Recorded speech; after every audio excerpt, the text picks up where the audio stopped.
jeudi 18 octobre 2018, jeudi de la 28e semaine du temps ordinaire, année B. L'Église fête Saint-Luc, évangéliste. Évangile de Jésus-Christ selon Saint-Luc, chapitre 10, versets 1 à 9.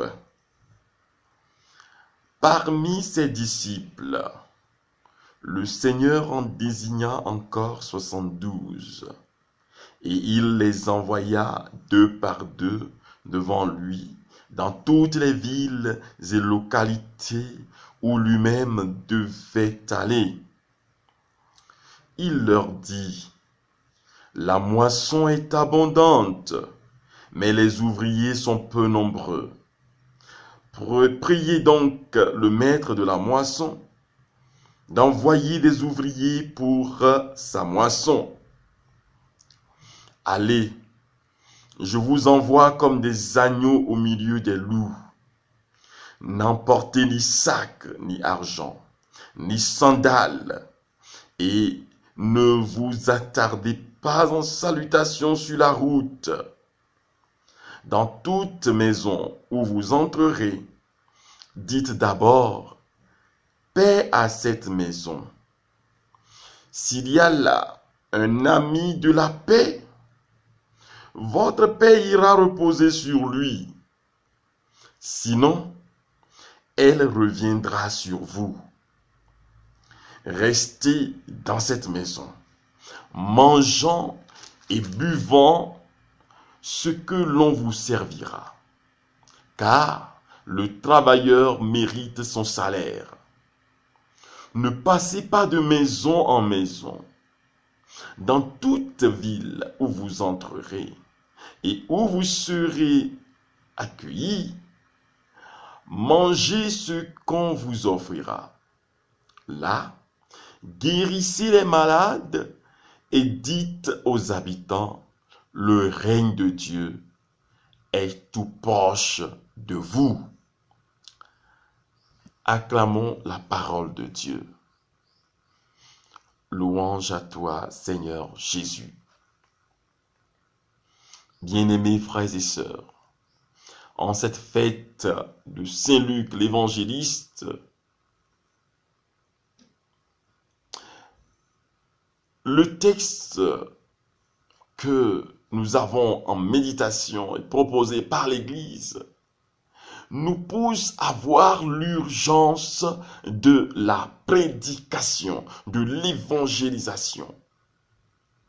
Dans les propos de Jésus, ne prenez pas d'habit de rechange, ne vous attardez pas en salutation en chemin, courez, allez annoncer la bonne nouvelle du royaume et dites aux gens que le royaume de Dieu est proche de vous. Guérissez les malades. Voilà. Il s'agit de l'urgence de la mission. La parole de Dieu doit brûler dans nos cœurs, doit brûler sur nos lèvres. Et doit nous pousser à aller jusqu'aux profondeurs, à prêcher à temps et à contre-temps, sans peur du danger.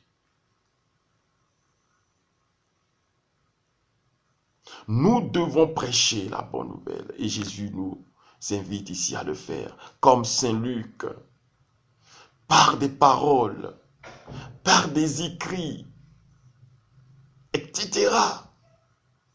Notre vie doit montrer que Jésus-Christ est Seigneur, que le royaume de Dieu est là. Et l'un des signes du royaume, c'est la guérison des malades. Puisqu'il dit, là où vous serez, il y a deux choses. La première, guérissez les malades.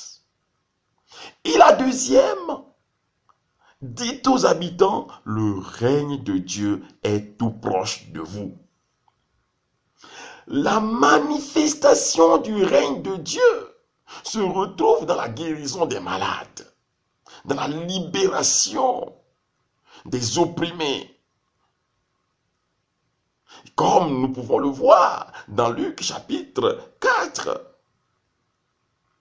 au niveau du discours programme de Jésus, nous devons nous demander aujourd'hui, pourquoi est-ce qu'il y a tant de malades dans nos assemblées? Pourquoi il y a tant de malades dans nos églises? Jésus a-t-il déserté nos lieux de prière? Pourquoi les gens viennent-ils et retournent sans guérison? Aujourd'hui, je prie pour quelqu'un, pour celui-là qui est malade et qui regarde cette vidéo, afin qu'il soit touché par la puissance de guérison de mon Seigneur Jésus-Christ.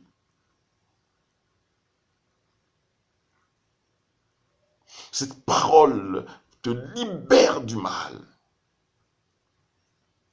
Cette parole t'apporte la paix intérieure et te guérisse maintenant et toujours. Que la joie habite vos maisons, vos familles. Que la paix de Dieu vous recouvre aujourd'hui. Que son amour s'étend sur vos vies. Merci Seigneur Jésus pour le don de ta grâce. Tu nous envoies prêcher la parole. Que cela se manifeste à travers les guérisons et les signes dans ton peuple. Merci pour mes frères que tu guéris, ceux qui voient cette vidéo, que tu guéris. Merci pour ceux que tu libères. Merci Seigneur pour le salut que tu apportes à ces âmes qui m'écoutent. Louange à toi, toi qui es Dieu vivant pour les siècles des siècles. Amen.